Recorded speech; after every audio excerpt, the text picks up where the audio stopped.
Assalamualaikum warahmatullahi wabarakatuh. Kami dari kelompok 2 yang beranggotakan Nurul Hasanah, Nurbaya, dan Tiara Satyawati. Di sini kami akan mempresentasikan flipbook yang kami buat mengenai gerak lurus berdasarkan kearifan lokal Sulawesi Tengah di Pulau Sambori. Adapun identitas, ada judul Fisika untuk SMA atau MA di kelas 11 semester 1. Di sini ada daftar isi. Daftar isinya bisa otomatis. Contohnya, kita mau ke peta konsep. Nah, di peta konsep ini terdiri dari apa yang akan kita pelajari, yaitu posisi, jarak, perpindahan, kelajuan, kecepatan, dan percepatan. Kita kembali lagi ke daftar daftar isinya. Kita lihat pendahuluan. Kita bisa klik di sini pendahuluan.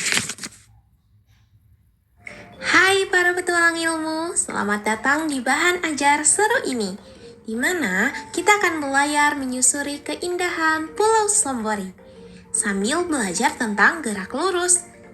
Coba kalian bayangkan perahu nelayan yang melaju di air tenang. Itu adalah contoh nyata gerak lurus di kehidupan sehari-hari. Di sini, kita nggak cuma belajar hitung-hitungan, tapi juga mengeksplor bagaimana jarak, kecepatan, dan percepatan menjadi bagian penting dalam perjalanan di pulau-pulau eksotis. Siap belajar sambil menjelajahi Sambori? Ayo kita mulai petualangan ini. Nah, itu tadi adalah video pendahuluan dari kami.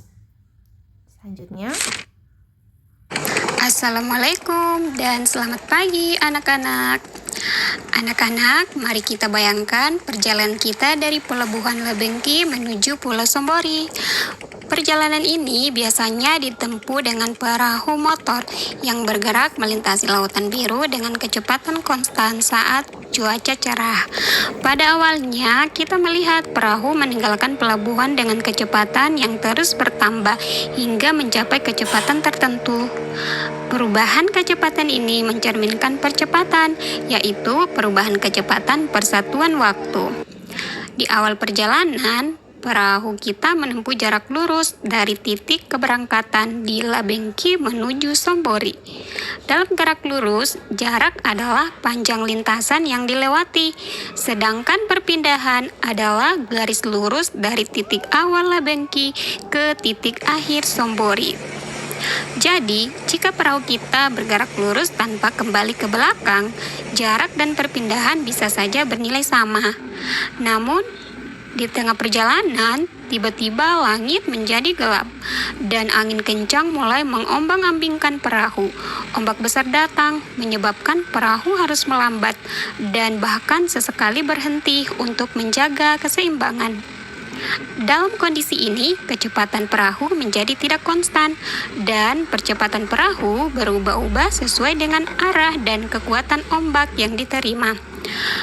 Anak-anak, apakah kalian tahu gerakan perahu yang berubah-ubah ini menunjukkan bahwa percepatan bisa bernilai positif jika kecepatan bertambah atau negatif jika kecepatan berkurang. Setelah cuaca mulai membaik, perahu kita kembali bergerak dengan kecepatan konstan menuju Sambori.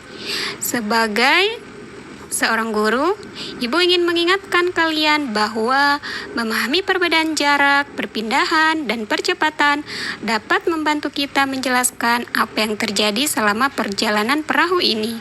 Jarak adalah keseluruhan lintasan yang ditempuh perahu, termasuk jika perahu sempat bergerak mundur akibat ombak.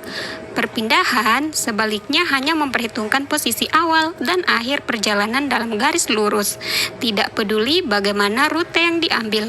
Dan terakhir, percepatan adalah perubahan kecepatan perahu selama perjalanan yang menjadi sangat dinamis saat melintasi ombak besar. Baik anak-anak, itulah tadi ilustrasi perjalanan dari Pelabuhan Lebengki menuju Pulau Sambori. Semoga melalui video pembelajaran ini menjadikan kita semua lebih memahami konsep gerak lurus. Terima kasih. Wassalamualaikum warahmatullahi wabarakatuh.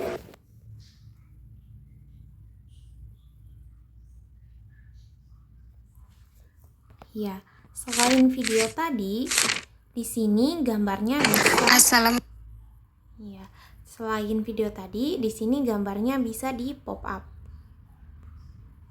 Seperti ini. Oke, kita lanjut. Di sini ada diskusi untuk peserta didik. Di sini materinya adalah besaran-besaran gerak, ada jarak dan perpindahan, ada contoh soal.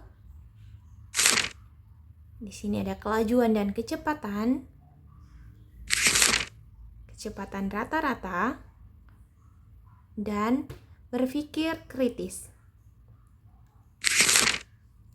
Di sini ada percepatan. Nah, selanjutnya di sini dapat dilihat ada aktivitas untuk peserta didik, ada intisari, refleksi, glosarium, dan latihan.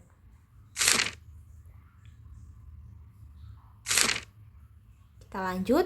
Di sini ada LKPD, lembar kerja bagi peserta didik. Nah, untuk LKPD-nya kami menggunakan worksheet. Bisa dilihat di sini ada barcode. Kita tekan.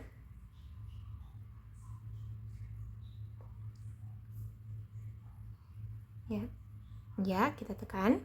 Selanjutnya, anak-anak bisa menggunakan barcode ini, contohnya seperti ini. Lalu kita tekan. Maka nanti akan ke worksheet. Nah, ini gunanya agar LKPD-nya dapat diisi secara langsung, tidak menggunakan paper lagi. Ya, di sini kita dapat lihat.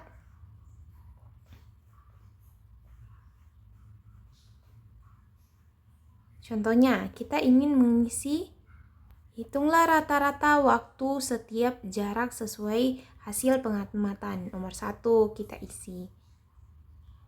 Dari hasil rata-rata. Nah, seperti itu ya. Selanjutnya, ketika peserta didik sudah mengisi LKPD ini, peserta didik dapat mengirimkannya dengan menekan tombol finish. Oke, kita lanjut ke halaman dan bahan ajar. Ini LKPD-nya. LKPD ini sama dengan LKPD tadi di worksheet. Oke, cukup sekian flipbook dari kami. Kami ucapkan terima kasih banyak. Wassalamualaikum warahmatullahi wabarakatuh.